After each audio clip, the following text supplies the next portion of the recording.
Welcome to Pindar Poetry. We hope you learned something new.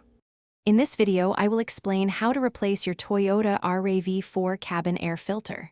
First, open your glove box and remove all items inside. Next, locate the damper arm on the right side of the glove box and gently detach it.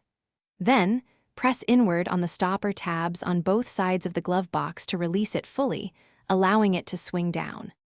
With the glove box lowered, you will see the cabin air filter housing. Unlatch the two clips on the housing cover and remove it. Carefully slide out the old, dirty cabin air filter.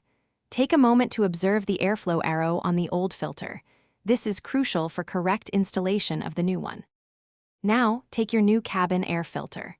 Make sure the airflow arrow on the new filter points downwards, matching the direction you observed on the old one.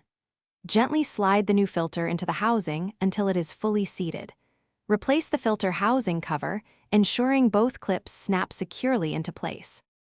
To finish, push the glove box stopper tabs back into their original positions.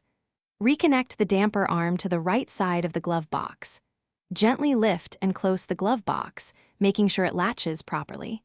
You have successfully replaced your Toyota RAV4 cabin air filter, improving your vehicle's air quality. Thanks for watching. Consider subscribing if we helped you.